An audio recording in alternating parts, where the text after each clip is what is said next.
What's up, everybody? Coach Mills here, coming at you with a brand new Valorant video. And in this video, we gotta talk about episode 5, act 2, which is starting today. So we need to talk about the changes, and we need to talk about some cool skins that are being added. There's a lot we gotta go over, so we're gonna break it all down. But I'm excited to introduce our new sponsor for this video, Enlisted. Enlisted is the best World War II multiplayer shooter you'll find anywhere, combining historical authenticity with dynamic gameplay. It's available in nearly every single platform, including PC, Xbox, PlayStation, and more, with cross-platform support, so you can play it with even your great-grandpa, so he can relive the good old days. There is a ton of features in this game. Large-scale combat with tons of soldiers, vehicles, and even aviation. Giant campaigns that will send you all the way from Moscow to Normandy. Weapon and customization detail that normal shooters won't even come close to. And best of all, it's freaking free. And on top of that, you're gonna get a free bonus for registering using the link down below. Premium time, several troops and weapons. There's a ton of value there. So you're definitely gonna wanna use the links down below to download Enlisted right now. Go check it out.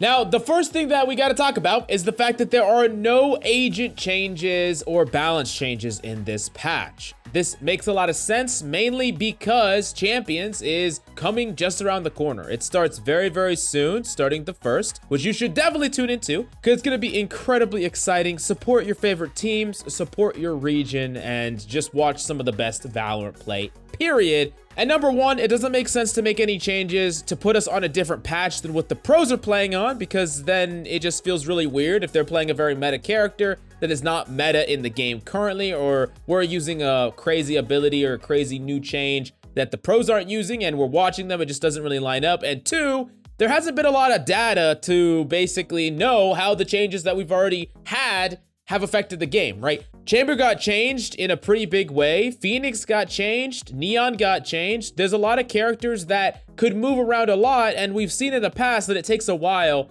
for the meta to follow the patches. And pro play is typically where we look to as what defines the meta. So it makes a lot of sense that we would have like a couple of big events before they do any more changes. So that's just the preface why we're not getting any big changes to agents, but there are some really cool quality of life changes. First off, you're going to be able to change your crosshair to a custom crosshair color with a hex code, so you can make it any color that you possibly want. And on top of that, you're going to be able to modify your crosshair even more. You can independently tune the horizontal and vertical crosshair lines, giving you further flexibility. And on top of that, you're going to have up to 15 crosshair profiles. And my favorite addition is the fact that you can type /crosshair copy or CC when spectating another player to import their crosshair and save it as a new crosshair profile, which is just really, really nice. All in all, these are just nice quality of life changes, and I think most people are gonna enjoy them.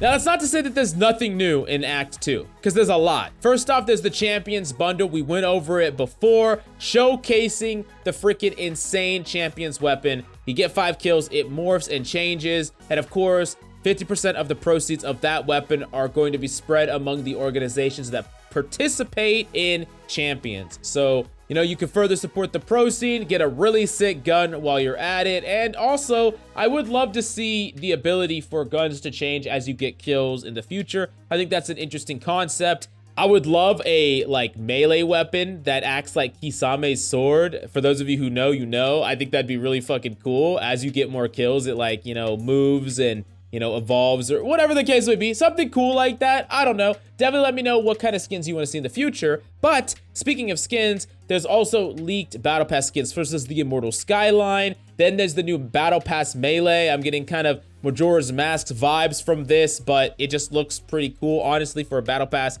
Pretty unique, because most of the time the Battle Pass Melees are pretty standard. We're also getting a Soul Skyline skin leak for Battle Pass, Premier Collision Skyline, and a lot of Battle Pass player cards, a frog spray. There's just a ton of different cosmetics that are being added to the game this act. And of course, there's a ton of gun buddies, and all of these are pretty cool overall. My favorite being the freaking calculator.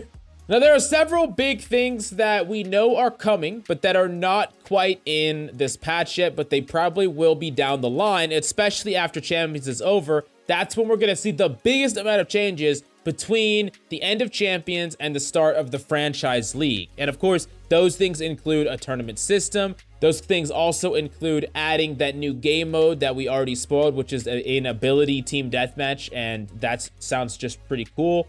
And I'm sure after Champions, we're going to get big balance changes. The biggest question mark is Chamber. A lot of players just note that the feeling of Chamber is not that much different. Like, he's still very powerful. He's still very played. But it's unclear at this point how much the nerfs have affected him. Because they are going to affect him, right? Any nerf affects the character. But is it going to be like a 2% reduction in pick rate? Or is it going to be a 20%?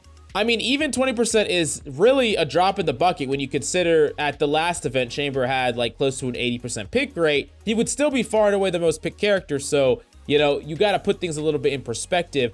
I'm sure that we are watching and waiting to see how much the changes have affected Chamber, and the devs are probably doing the same thing. And I actually am very curious about how that's going to work. I'm very curious about the buffs that are going to be added to some other Sentinels. They've already talked about the fact that specifically Cypher is on the devs' radar, so we could expect some sort of changes, probably buffs to Cypher in the future, at least between Champions and franchising. And of course, the new character Mage, quote unquote, has already been discussed and is probably going to be a controller more in line with something like Viper, a line smoker or some type of smoker that can smoke across map, rather than smoking targeted points like the Dome Smokers, Omen, and Brim.